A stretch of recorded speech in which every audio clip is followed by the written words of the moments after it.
ગુજરાતના ખેડૂતોને વધતા દેવા અને નુકસાનના પ્રશ્નમાંથી રાહત મળે તે માટે સુરતના ધારાસભ્ય કુમાર કાનાણીએ રાજ્યના મુખ્યમંત્રી ભૂપેન્દ્ર પટેલને પત્ર લખ્યો છે। આ પત્રમાં તેમણે રાજ્ય સરકારને ખેડૂતોના દેવા માફ કરવાની વિનંતી કરી છે। કુમાર કાનાણીએ તેમના પત્રમાં જણાવ્યું છે કે બદલાતા મોસમી માહોલના કારણે ખેડૂતો વારંવાર નુકસાનનો સામનો કરી રહ્યા છે। એક તરફ પાક બરબાદ થઈ રહ્યો છે તો બીજી તરફ ખર્ચ વધતો જાય છે, જેના કારણે ખેડૂત દેવામાં ડૂબી રહ્યો છે। તેમણે આગળ લખ્યું છે કે સરકાર સમયાંતરે સહાય આપે છે, પરંતુ આ સહાય નુકસાનની પૂરતી ભરપાઈ કરી શકતી નથી। આવા સંજોગોમાં ખેડૂતોને સાચા અર્થમાં રાહત આપવા માટે સરકારે દેવા માફ કરવાની દિશામાં વિચારવું જોઈએ।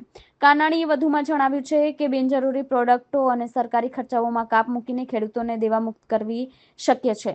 જો ખેડૂત બેઠો નહીં થાય તો આવનારા સમયમાં ખેતીમાં ઘટાડો થવાની મોટી આર્થિક અને સામાજિક સમસ્યા ઊભી થશે। તેમણે અંતમાં મુખ્યમંત્રીને વિનંતી કરી છે કે ખેડૂતોની હાલતને ધ્યાનમાં લઈને તાત્કાલિક સ્તરે સહાનુભૂતિપૂર્ણ નિર્ણય લેવામાં આવે અને ખેડૂતોને દેવા માફીથી રાહત આપવામાં આવે। હું ઘણા સમયથી 4-5 વર્ષથી લગભગ જોઈ રહ્યો છું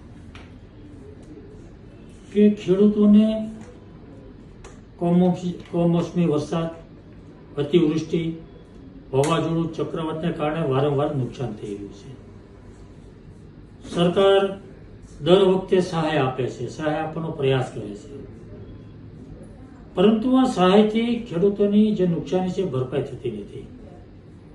આ વખતે આપણે છેલ્લે જોયું આ વરસાદની અંદર ખેડૂતનું ખૂબ મોટું નુકસાન થયું છે, સર્વોચ્ચ લૂંટાઈ ગયું છે। કારણ કે અત્યાર સુધીનો જે કંઈ ખર્ચો કરવાનો હોય,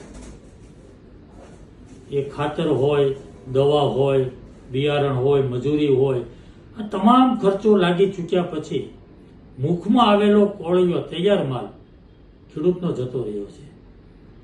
એટલે ખેડૂત ને સહાય તો સરકાર કરે છે, પરંતુ એનાથી નુકસાન ભરપાઈ નથી થતું અને ખેડૂત દેવાદાર થતો જાય છે। એટલે હું એવું માનું છું કે ખેડૂતને જો બેઠો કરવો હોય અને ખેડૂતની જે વાત છે, એની જે પીડા છે, એની જે વેદના છે, એની જે લાગણી ને માગણી છે, એ માગણી ખેડૂતનો અવાજ મેં સરકાર સુધી પહોંચાડવાનો પ્રયાસ કર્યો છે। પ્રોજેક્ટો માટે એવા ઘણા બધા પ્રોજેક્ટો હોય છે જે હાલ પૂરતા કરવાની જરૂર નથી હોતી, કોઈ ઇમરજન્સી નહોતી હોતી કે આ પ્રોજેક્ટ આજે કરવો જ છે। એ સમય પછી, થોડા સમય પછી કે વર્ષ પછી કરીએ તો પણ ચાલે એવું હોય છે। એવા પ્રોજેક્ટો પણ બંધ રાખીને પણ